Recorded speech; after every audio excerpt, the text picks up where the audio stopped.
contemplados pela medida provisória. Então, estou muito feliz porque foi a chave de ouro do meu mandato, um mandato muito rico. Eu presidi a Comissão de Educação e Cultura, presido a Comissão do Parlasul, a nossa representação no Parlamento do Mercosul, 2 medidas provisórias, projetos de lei da minha autoria que passaram na Câmara, o que é muito raro, sendo iniciativa parlamentar, que acaba com a censura das biografias no Brasil.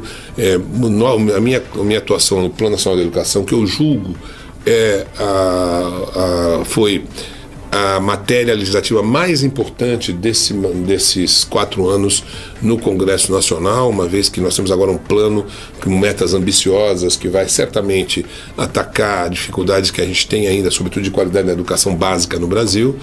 Enfim, além do que, para a nossa cidade, muitos projetos que eu estou muito feliz de poder ter sido a liderança na condução deles.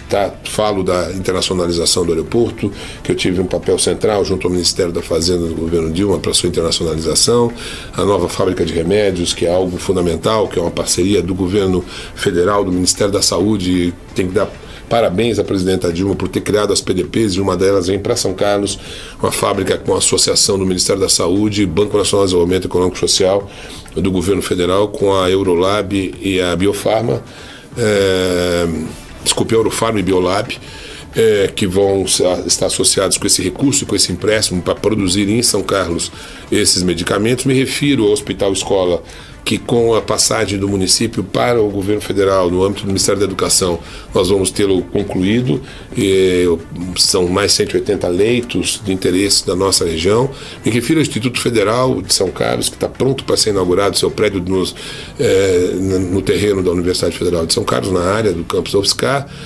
Me refiro ao Centro de Convenções, 4.000 lugares, que vai definitivamente, era um sonho antigo meu como reitor, depois como prefeito e agora como deputado eu realizo, de ver as obras do Centro de Convenções para 4.000 lugares, saíram do chão, e vamos inaugurar em julho do ano que vem com a SBPC, aqui em São Carlos, Sociedade Brasileira para o Progresso da Ciência, a primeira vez que a SBPC é realizada aqui nacional. E o nosso turismo é um turismo são-carlense clássico de congressos científicos, e nós vamos poder fazer vários a partir desse BPC, a partir de julho do ano que vem, sem falar nas obras do PAC, nas casas, quase 9.000 unidades, Minha Casa Minha Vida. Isso tudo nos dá, Antônio Walter, uma era de ouro da nossa história de São Carlos. Eu diria, os anos dourados de São Carlos, governo Lula, governo Dilma, são 12 anos, são quase 650 milhões de reais de investimento direto, mais a mesma quantidade de programas sociais repassados, dinheiro para os cofres públicos municipais. Isso dá mais de 1 bilhão e tanto, fora os impactos de cada uma dessas obras que a gente não consegue calcular. E é por isso que eu fico muito orgulhoso de ter podido participar. Pena que, por causa da roubalheira que aconteceu na véspera da eleição de domingo, com essa fraude, com esse documento criminoso, que nós vamos até o fim para apurar responsabilidades. Espero que a Justiça Eleitoral possa vir a punir aqueles que cometeram esse crime, que me prejudicaram e acaba prejudicando São Carlos, que perde a possibilidade do deputado federal Newton Lima continuar trazendo durante mais 4 anos. Perdemos a oportunidade, ainda mais empreendimentos, ainda mais recursos para a nossa querida cidade. Continuamos com a entrevista do deputado Newton Lima Neto ao jornal DBC. Mas eu não fiquei satisfeito com a resposta à pergunta que eu fiz. Pois não. Aonde Newton Lima foi traído nessas eleições? Pois, segundo na última entrevista que nós havíamos feito, a sua previsão era um trabalho em mais de 40 cidades e é uma previsão de votos de 180 mil. 130 mil. Quero 180 mil. 130 mil. Eu entendi 180 mil. Então, eu previa 130 mil, explico. Já te dou a resposta. Esse é um detalhe.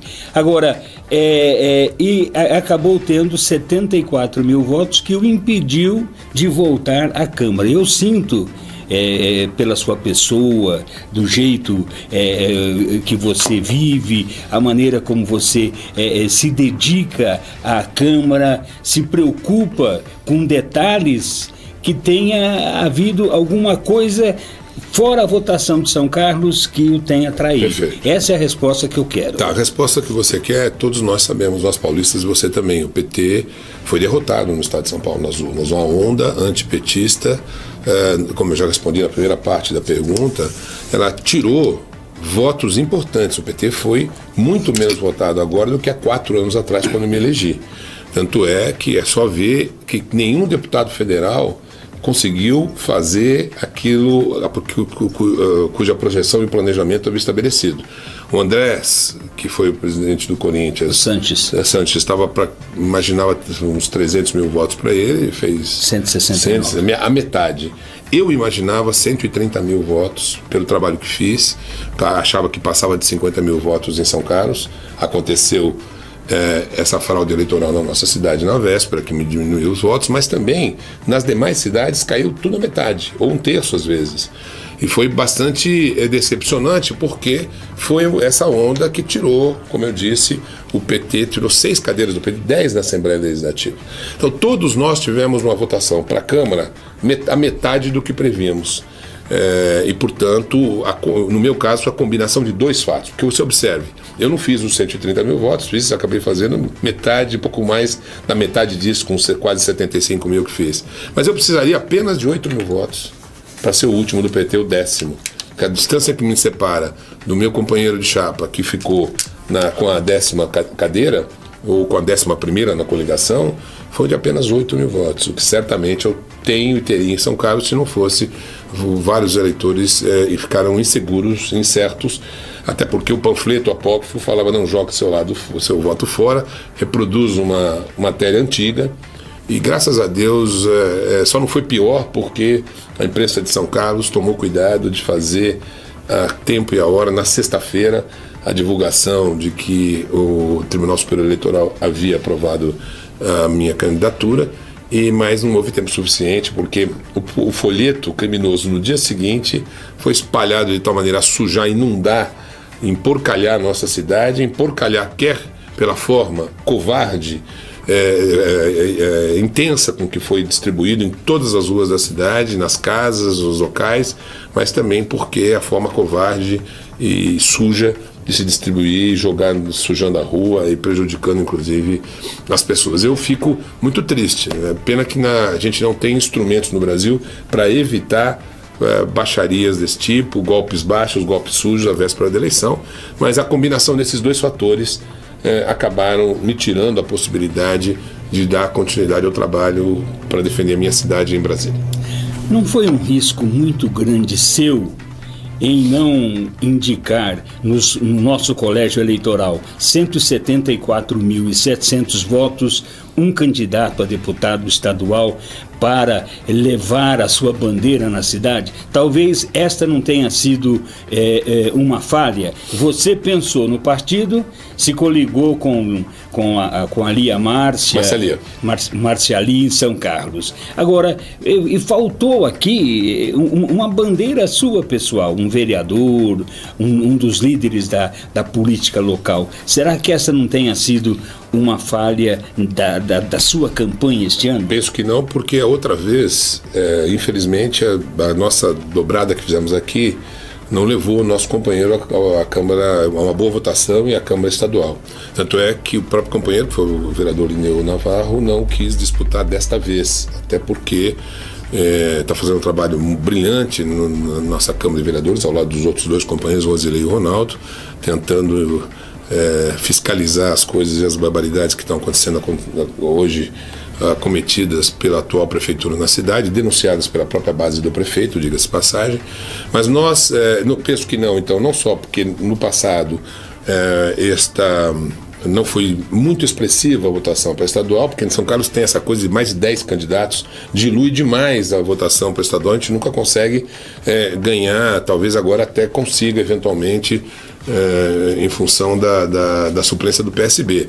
Mas de qualquer maneira, essa diluição, continuamos com 10 candidatos nessa eleição, isso traz problemas para São Carlos ter uma representação na Assembleia Legislativa. Você vê que Araraquara ganhou 2 deputados estaduais. Então eu penso que não. Agora, nada se compara Quem é que poderia imaginar que haveria uma fraude como esta que aconteceu na véspera das eleições? Isso é o que certamente é a razão maior. Eu quero insistir, foram apenas 8 mil votos, lembrando que os 3 vereadores estavam firmes na minha campanha.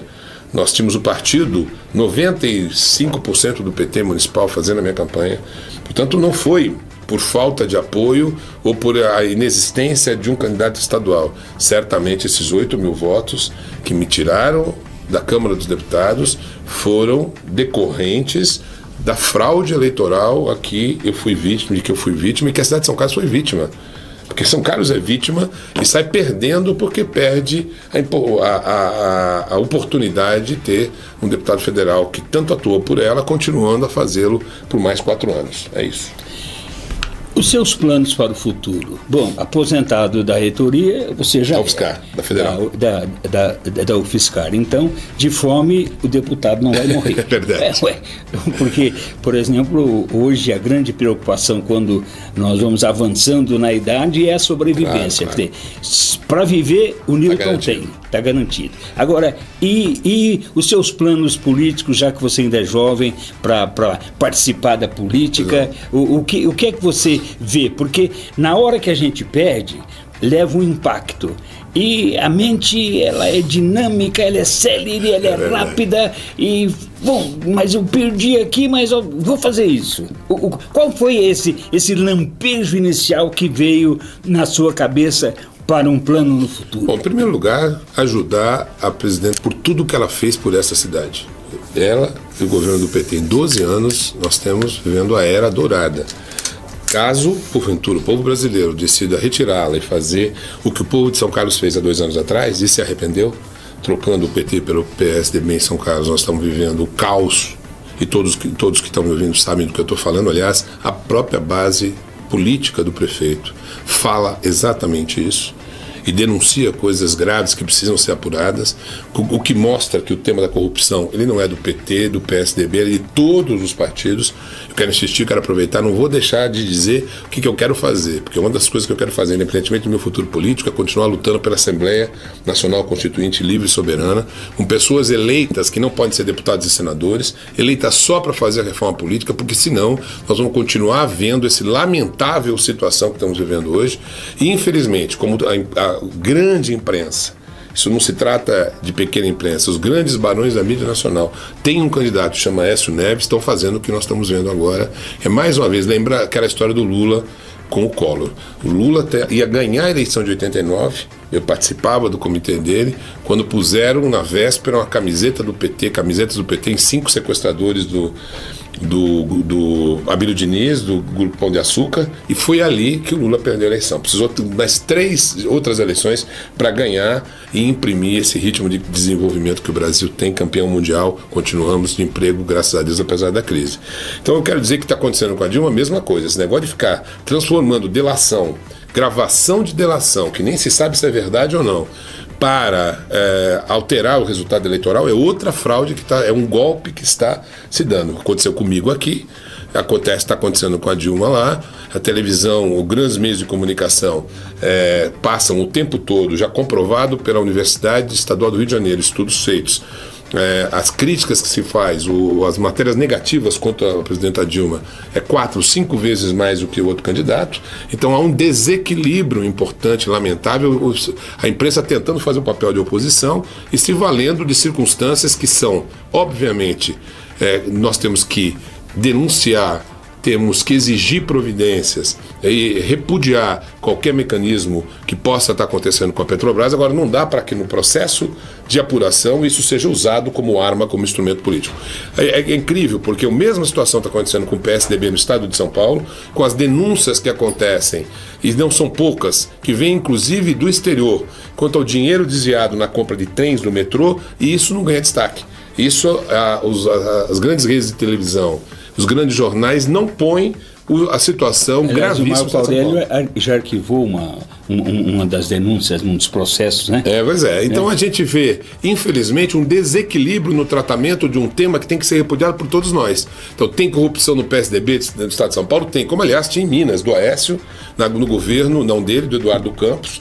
O dele, as denúncias são outras, como todos nós sabemos, do aeroporto que ele fez no terreno do avô dele desapropriado com dinheiro público. Isso é muito grave. Agora, essas apurações do PSDB retardam, elas se perdem ao longo do tempo. E a gente não, e as do PT nem não aconteceram ainda.